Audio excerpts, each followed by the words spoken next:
All for One's Guide to a Peaceful Retirement. Written by Scottish Sunshine and read for you by Eleanor Elizabeth. Chapter 21. Sometimes you have to let go. Summary. Hazashi decides that the time has come to give Izuku Inko's quirk. Izuku, aged 5. Izuku knows something is up as soon as he leaves his room. Normally, Makia is waiting in the corridor outside of his bedroom, because apparently he needs protecting from something. But today, there is no sign of the giant. Izuku pokes his head into Makia's room, just in case he's sick. Can Makia even get sick? But the man isn't there. Izuku shrugs it off, because maybe Papa has gone on a business trip and taken Makia with him. It's kind of strange to think Papa would leave without saying goodbye, but Izuku's a big boy, and he won't cry. When Izuku enters the kitchen, however, it's not Kurogiri standing over the stove. Instead, Papa is flipping pancakes. "Morning, Izuku," Papa greets him. "Breakfast is almost ready." "Where's Makia?" Izuku asks as he sits down and pours himself a glass of milk. "And Kurogiri?" "I gave them the day off," Papa informs him as he serves the pancakes. "I wanted it to just be the two of us, and there's something I need to talk to you about." Izuku doesn't comment on how Papa's pancakes look distinctly more burnt than his own. He's too busy trying to figure out what could be serious enough that Papa wants to talk to him alone. Could he have found out about Izuku's experiments with half hot, half cold? Or about how he accidentally took Makia's quirk last week? He gave it back immediately, and Makia buried his shorts, but Papa probably picked up a mind-reading quirk at some point? Muttering, Papa informs him with a smile, and Izuku hurriedly shoves a forkful of pancake into his mouth. But Papa doesn't look mad as they finish eating. He doesn't even really seem to notice Izuku as they clear the table and move into the living room. Izuku notices that he's taking deep breaths, and there are several boxes of tissues on the coffee table that weren't there when they went to bed the night before. Unsure of what to do, he sits down on the sofa and watches his Papa retrieve a large photo album. "Right, Izuku." Papa turns to him, and Izuku isn't sure how to feel when he realises Papa's smile is just a bit forced. "How much do you remember about your mother?" Izuku hesitates, because he knows his answer will hurt, and he feels so guilty already, but then he reminds himself that Papa loves him, so he curls up a little, looks down and mumbles, "Not much." "It's fine." He feels Papa sit down next to him and pulls him closer. "You were really young when she died. I thought it might be a nice idea for us to spend today remembering her." "I'd like that," Izuku admits as he wipes his eyes, because he would. There are photos of her throughout the house, and she looks really pretty, and he makes sure to say goodnight to her every night, but he doesn't know her. Papa doesn't speak for a minute, but Izuku can understand. He must still miss Mum, so it's really nice that he wants to tell Izuku about her. Finally, he chuckles and shakes his head and speaks. Her name was Inko, and she was the most wonderful woman I'd ever met." He laughs and wipes at his eyes. "She was so kind and so selfless, and I don't think I ever saw a more devoted mother." "Really?" Izuku breathes. "Really," Papa chuckles. "I don't even know how I can make you understand how much she loved you.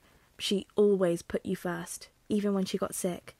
In fact," Papa takes a deep breath, "she gave me something for you. Close your eyes." Izuku obeys immediately. His mum sounds so nice, so loving, and if she gave Papa a gift for him, especially something that he's only getting now, it must be something really special. Nothing happens at first, though Papa doesn't even seem to move, and Izuku is about to ask about it when he senses something change. It's small, and it's warm, and it's light, and Izuku's eyes shoot open to stare at Papa even as he feels the quirk. His mum's quirk settle in his chest.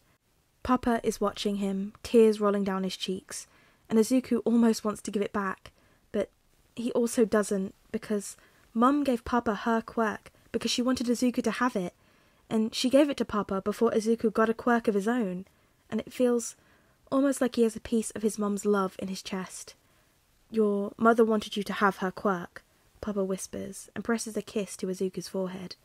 Izuku doesn't need Papa to tell him, but almost feels like Papa is reminding himself. And she wrote you a letter. Papa passes Izuku the envelope and makes to get up, but Izuku grabs onto his shirt. Papa doesn't say anything, just makes himself comfortable, and Izuku cuddles up to him. The envelope is addressed to Izuku Midoriya and is unopened, and Izuku takes a moment to appreciate it, because this is a letter his mum wrote to him, and Papa kept it safe for so long and never once opened it. Izuku can be the very first to know what his mum said. Izuku takes a deep breath and opens the letter.